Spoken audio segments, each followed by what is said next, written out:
Caroline Duffy is a Scottish-Irish poet who became the UK's first woman poet laureate in 2009. Two references in the New Testament of the Bible, in the Gospels according to Mark and Matthew, give us the background to the character of Salome. She danced for King Herod, who was so delighted by her dancing that he said he would give Salome whatever she asked for. And Salome, prompted by her mother, Herodias, asked for the head of John the Baptist, who said that Herodias' marriage to Herod was unlawful. Herod had no choice but to send an executioner to John the Baptist, and John the Baptist's head was brought to Salome in a dish and was presented to her mother. In the poem Salome, Caroline Duffy adopts the persona of a dancer, but she doesn't sound like a biblical character at all. Firstly, I will be characterizing Salome as contemporary, cocky, carefree, and flippant. Secondly, I will discuss how the reader is positioned to respond to the speaker of the poem. And thirdly, I will discuss how Caroline Duffy uses rhyme to contribute to the poem's effect. Finally, I will discuss the effect Duffy achieves in this poem. Salome is characterized as contemporary, cocky, carefree, and flippant in this poem. Lines 2 and 3 in the poem are, "And doubtless I'll do it again, sooner or later." This shows that Salome has a carefree attitude because she has that young mentality of, "Oh, I'll do it again. Doubtless, it doesn't matter." Line 5 is, "What did it matter?" Again showing her that she thought of this as not important, and she says, "What did it matter?" In line 7, we see a cocky side of Salome, and she says, "Good looking, of course," meaning she thinks very highly of her standards and that she wouldn't sleep with anyone that wasn't considered good looking. Moreover, the same line says rather matted, the reddish beard several shades lighter, and this is in lines 7 and 8, which suggests that the head of the man she slept with is bloodstained. Salome seems to have a calm and unexpected reaction to this, and she even kisses him, intensifying the carefree image of her the readers have. Line 13 is colder than pewter, which suggests that the man next to her is dead. Duffy ends the stanza with the name of one of Jesus' disciples, Peter, and starts the next stanza with 3 more names, Simon, Andrew, and John, which are also Jesus' disciples. This is also the first direct biblical reference in the poem, which suggests there's a deeper meaning to this poem. Salome rings for the maid in line 17, which shows her high-class family status, as she obviously has a maid. Salome uses slang language in lines 23, a night on the batter, which furthers the impression of her being flippant and carefree, as even though she's from a high class, she talks in slang.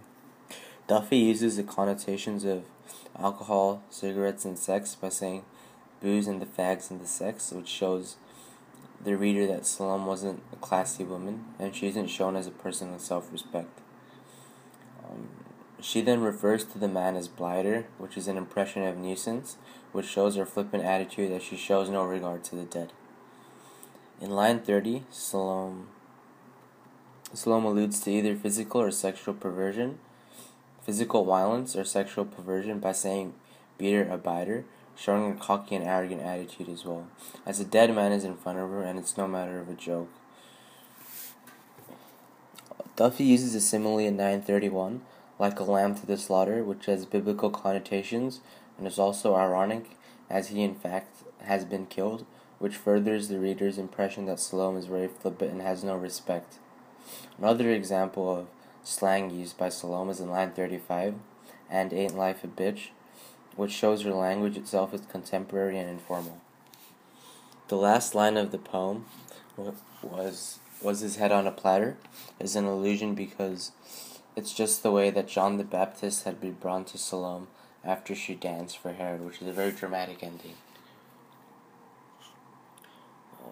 The reader in this poem is positioned to respond to the speaker of the poem because much of what Salome says is very vague. She starts off with, "I done it before," which makes the reader think, "Oh, done what again?" or "done what before?" Through the poem, the reader feels very judgmental towards Salome and is positioned in a very awkward state as a reader doesn't know how to respond to Salome's flippant attitude, as they don't know if this is just if this just happens to her once, or if this is like a constant occurrence in her life. Caroline Duffy introduces all sorts of contemporary details into the poem, such as toast and butter and cigarettes, as well as many modern attitudes, like a decision to get fit and turf out a lover. We also find very contemporary slang, as I mentioned before, like booze, fags, and ain't life a bitch. This slang positions the reader to feel intrigued and interested in Salome, as a high-class woman wouldn't really speak like that. Duffy also uses black humor in this poem, and is well served by the style, especially the build-up of the rhymes from lighter, laughter, flatter, pewter, Peter, and so on. The rhymes become especially maniatic in when Salome says, "As for the latter, it was time to turn out the blighter, the beater or the biter," and this positions the audience to kind of feel scared and feel scared and confused because of the dark humor that Duffy uses. Also in this poem, there are alliterative phrases such as clatter of cups, clearing of clutter, and the blighter, the beater, or the bitter. The last of which are also half rhymes, for example, the beater or biter. In the poem, there are also a lot of words ending in er, such as lighter, laughter, pewter, and for example, in the first stanza, they also have half rhymes, which is a common occurrence throughout the poem. There are other words which are complete rhymes, but they are spread out throughout the poem, such as matter, flatter, clatter, batter, and ladder, and the final word of the poem, platter. Duffy avoids restricting a traditional rhyming pattern, but the use of rhyme here and there throughout the poem creates a unity, like a thread running through, and it conjoins all the words of the poem. Some of these words, such as clutter and clatter, are also onomatopoeic, and they add to the poem's fast rhythm, which is in keeping with Salome's coldness or her lack of emotion. Also, the 4 stanzas are all of different length, and the lines vary between short, medium, and long quite randomly. There is no real pattern between the lengths of the line. And it is as though thoughts are popping in and out of Salome's mind as she deals with her hangover, and goes from one pattern of thought to another pattern of thought, showing that she's actually very confused due to her hangover, and she's not drunk anymore, but she's still not in a proper state. Duffy also uses ellipsis twice in the first stanza, how to flatter, ellipsis, to create a pause.